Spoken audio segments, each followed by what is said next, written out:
श्रावण के महीने में जो भी दूसरा सोमवार पड़े, जो भी पड़े श्रावण के महीने का दूसरा सोमवार, आप सबको पहले भी श्रावण के महीने में जो कथा कही उसका व्याख्यान वर्णन करा कि श्रावण का महीने का महत्व क्या है, वो भी आपको ऑनलाइन कथा में आप लोग सुन चुके हैं, लाइव कथा में श्रावण का पूरा महत्व बताया था कि श्रावण के महीने में शंकर भगवान को पूरा लेखा जोखा का भार प्रदान किया गया। दूसरा सोमवार श्रावण के महीने का जो दूसरा सोमवार होता है, उस दूसरे सोमवार में रात्रि के समय पर, अर्थात शास्त्र अब घड़ी और पल का स्मरण करेंगे तो रात्रि के बजेंगे 10 से 12 बजे, 10 से 12 के बीच धतूरे के साथ बाबा को शूल समर्पित होता है। ये भी हमारी बाधाओं को, हमारी तकलीफों को, व्यापार व्यवसाय के लिए, नौकरी सर्विस के लिए, बहुत सारे एग्जाम में आप बैठ लिए, गवर्नमेंट एग्जाम के लिए बैठ लिए, नहीं हो रहा, ये 3 बार मेरे शंकर को बेलपत्री के वृक्ष के शूल समर्पित होते हैं, उसका आनंद और उससे अपने को सुख प्राप्त। पार्वती प्रसन्न हो जाती है, बाबा भोलेनाथ के चरणों में कहती है, बाबा आपने कहा कि मेरे भीतर जिस समय आपने तप करा तो आपसे रुद्राक्ष का पौधा उत्पन्न हुआ और मेरे तप करने से ये बेलपत्री का जो पौधा उत्पन्न हुआ, इसके शूल का सुख पाया, इसके शूल का सुख मुझे प्राप्त हुआ, आनंद मुझे प्राप्त हुआ है।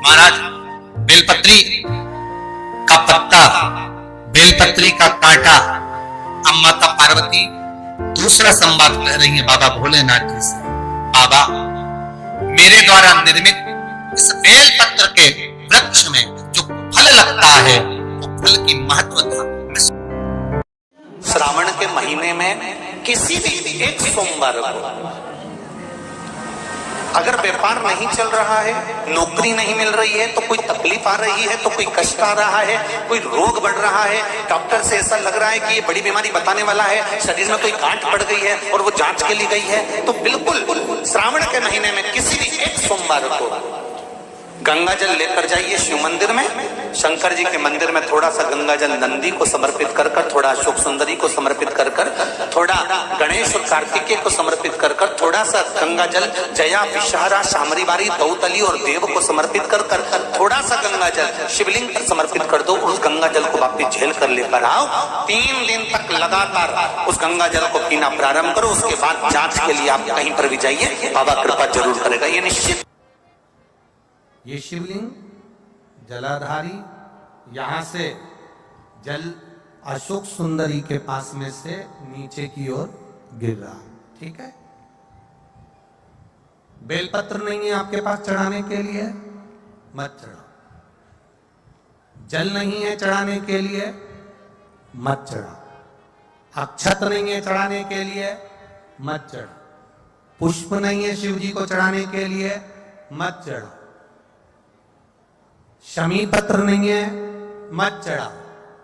पर किसी शिवालय में, किसी शंकर के मंदिर में अगर तुम गए हो, तुम्हारे पास में कुछ भी नहीं है, जो भी भगवान का दर्शन तुमने किया है, तो यहां से जो पानी नीचे गिरता है, उस गिरने वाले स्थान पर मात्र अपने हाथ का 3 बार स्पर्श कर कर बाबा से दिल की बात कहकर आ जाओ, तो मन की मुराद बाबा पूर्ण कर देता है।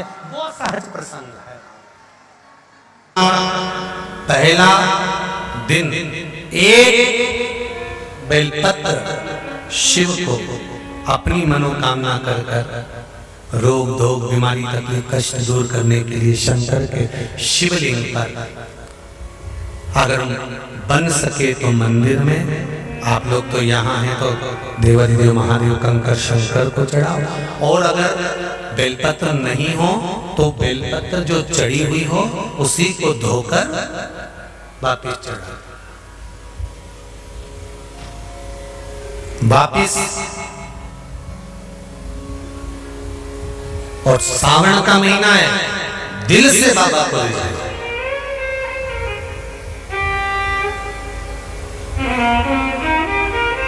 हम धर्म करने के चक्कर में, परमात्मा के भजन के चक्कर में किसी का अपमान ना करें। इसका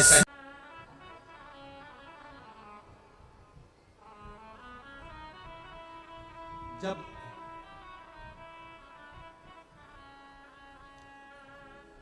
सारी दुनिया की ठोकर खा लो,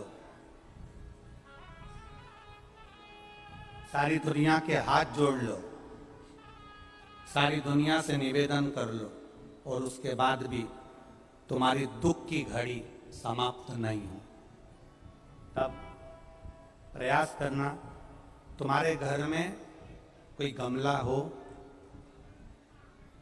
कोई पौधा लगा हो, जो भी पौधा लगा, हम ये नहीं कहेंगे कि वो गुलाब का है कि गेंदा का है कि शमी का है कि बेलपत्री का है, जो पौधा तुम्हारे घर में लगा,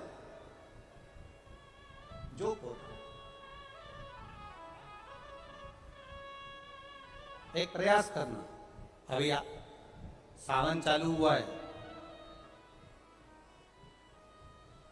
अगर तुम्हें लगता है कि मेरी दुख का समय समाप्त नहीं हो रहा, मेरी दुख की घड़ी समाप्त नहीं हो रही, तो घर में रहने वाले जितने लोग आस्था चैनल पर कथा सुन रहे हैं, जितने फेसबुक यूट्यूब पर कथा सुन रहे हैं, और जितने पुष्कर राज की इस पावन धरा पर बैठकर कथा सुन रहे हैं, उनसे निवेदन करेंगे, श्रावण 2 सावन अब की बार हैं, एक अधिक मास का भी पड़ेगा और एक श्रावण ये पड़ेगा।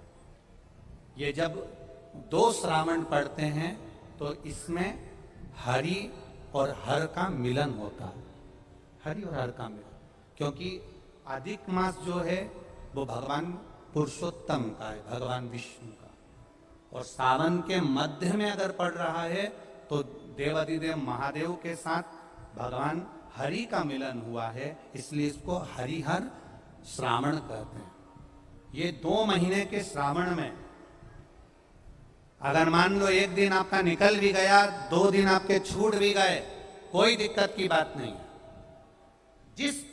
जो पेड़ तुम्हारे यहाँ लगा हो, जो पौधा तुम्हारे यहाँ लगा हो, जो वृक्ष तुम्हारे यहाँ लगा हो, जो क्यारा तुम्हारे यहाँ हो, कुंडी तुम्हारे यहाँ हो, उसी की मिट्टी को, उसी के पेड़ के नीचे, उसी पौधे के नीचे, उस मिट्टी को थोड़ा सा हाथ से उसको उठाकर एक लिंग की आकृति बना ले। उसमें जलाधारी बनाने की जरूरत नहीं, केवल लिंग की आकृति बनाकर उसी की पूजन वहीं कर कर पानी चढ़ाकर 15 से 20 मिनट बाद अपना काम करने के बाद उसी को उसी मिट्टी में विसर्जन कर दें, अपनी कामना कर कर। देवाधिदेव महादेव 2 महीने के बाद क्या देगा ये वही जान सकता है। वो क्या प्रदान करेगा ये उसके ऊपर। देख लिया हमने, बहुत प्रयास कर कर देख लिया, सारी दुनिया का हमने प्रयोग कर कर देख लिया। इनसे भी पूछा, उन्होंने कहा वाशरूम इधर बना दो, वास्तु शास्त्री ने कहा ये बना दो, ज्योतिषाचार्य ने कहा ये बना दो, उन्होंने कहा ये बना दो, उन्होंने कहा वो बना दो। हमने दुनिया का काम कर कर देख लिया, हाथों की अंगूठियां बदल कर देख ली, नथ आभूषण बदल कर देख लिए, सोने की दिशा बदल कर देख ली, सीढ़ियों की दिशा बदल कर देख ली। अब जब सारी दिशा बदल कर देख ली, सारा काम कर कर देख लिया, उसके बाद भी अगर हमारी ग्रह दशा नहीं सुधरे, हमने सबके दरवाजे जाकर देख लिया, देवी देवता उनके भी धोख धोख के देख लिया, पर जब भी अगर हमारी दशा ना सुधरे तो फिर कहीं मत जाना, महादेव के चरणों में जाकर बस उसकी आराधना में लग जाना, हो जाएगा। जो माताएं श्रावण के सोमवार का व्रत करती हैं वो पशुपति व्रत मत करना। जो श्रावण के सोमवार का व्रत नहीं करती हैं वो पशुपति व्रत कर सकती हैं, उनको पशुपति व्रत करने का मना नहीं।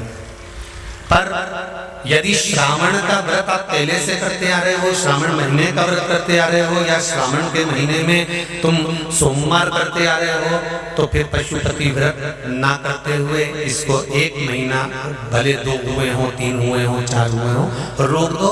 फिर अगला जब श्रावण पूर्ण हो जाए फिर जो सोमवार आए फिर चालू कर दो। पर अगर श्रावण का व्रत करते हो तो, और अगर श्रावण का व्रत नहीं करते हो तो पशुपति व्रत चालू है, मना नहीं। श्रावण के महीने में जल चढ़ाने के पात्र 2 कर लो। कितने पात्र कर लो? जम के बोलो, 2 पात्र कर लो, भले 2 हाथ में लेकर मत जाओ, एक के ऊपर एक कलश लेकर जाओ। उसका कारण क्या है? शंकर भगवान ने मां पार्वती के सम्मुख में गंगा का आवाहन करा था। तो गंगा जी ने आकर पूछा था, स्वामी जब पार्वती आपके नजदीक में विराजमान है तो मुझे बुलाने का कारण क्या था? भगवान शंकर कहते हैं, श्रावण का महीना प्रारंभ हो रहा है, जब मेरे ऊपर सृष्टि का भार आएगा तो मुझे गंगा और पार्वती दोनों की जरूरत पड़ेगी। जब घर में विवाह आता है, शादी आती है, कोई फंक्शन आता है, कोई मेहमान आते हैं तो थोड़ी ड्यूटी बढ़ जाती है।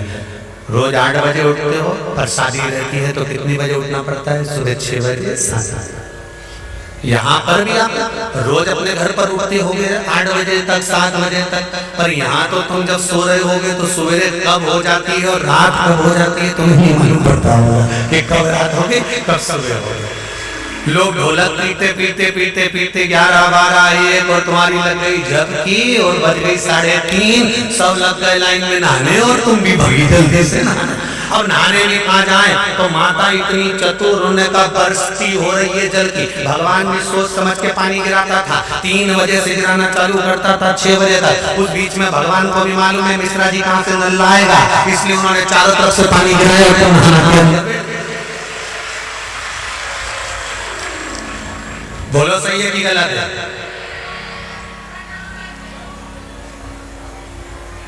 सब बाहर निकली धीरे से, इतनी चतुर राम जी, गजब की चतुर लोग आया है, गजब।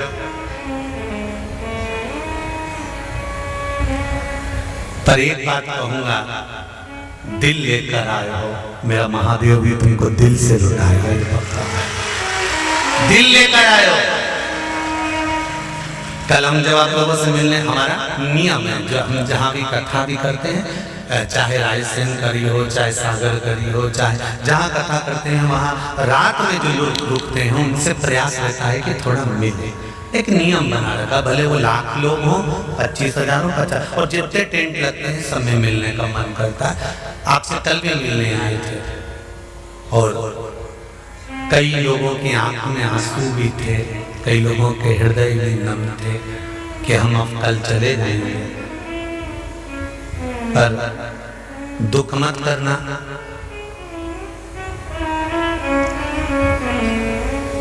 दूसरा कोई स्थान हो वहां से जाओ तो वापिस आने की गारंटी है कि नहीं है, पर यहाँ तो सील और ठप्पे लगाकर भेजता है कि वापिस बुला लाएगा।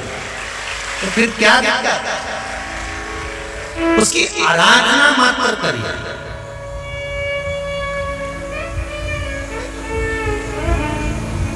खूब धनपति भी बैठे हैं, खूब, आप लोगों में कोई कमी नहीं है। किसी की यहाँ जमीन है तो किसी की गाड़ी है, तो किसी का बंगला है, किसी की सत्ता है, किसी का आनंद है, बहुत बैठे हैं। पर आप लोगों ने 7 दिन जो कथा, एक ये पटिया लगा हुआ है, तख्ता लगा हुआ है और उस पर आराम से सोकर 7 दिन कथा का रस स्वादन जो करा है वो जिंदगी भर नहीं भूल पाओगे। बाबा इतना देगा कि आप लोग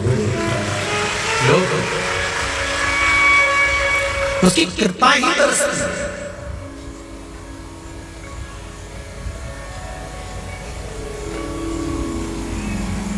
उसकी कृपा बिना कुछ नहीं, तेरी कृपा बिना न हिले एक भी अणु, लेते श्वास तेरी कृपा से तनो तनो। बाबा की कृपा होती है तो आना होता है।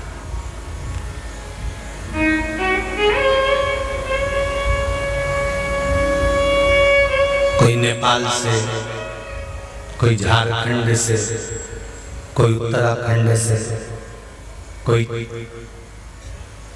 चेन्नई से, ना जाने कहां कहां से पधारे, कोलकाता से। शिव कृपा है। कावड़ का जल लेकर, हाथ में जल लेकर जितने कदम चलकर हम शंकर के मंदिर तक या बेलपत्र के वृक्ष तक जाते हैं, जितने कदम चलते हैं उतने तीर्थ हम पार कर शिव के नजदीक पहुंच जाते हैं। उतने तीर्थ पार कर, सारे तीर्थ धाम आपके चरणों में, हे भोले बोले नाथ प्रणाम आपके चरणों में। सारे तीर्थ वहीं पर है, वहीं। पहले कथा में कहा 33 कोटि देवता शिव जी के शिवलिंग के पास, 33 कोटि, पूरा परिवार तो है ही, 33 कोटि देवता जहां से जल निकलता वहां विराजमान होते। तो देवता सब वहीं पर है, तो वैकुंठ कहां होगा? ब्रह्मलोक, इंद्रलोक, जल लोक, वरुण लोक, गरुण लोक, सारे लोग वहीं। इसलिए शिव जी का मंदिर नहीं होता, शिवालय होता है। क्या होता है? शिवालय। शिवालय का मतलब होता है लय, लय मतलब इसमें विलीन हो जा, शिवा लय इसमें समा जा।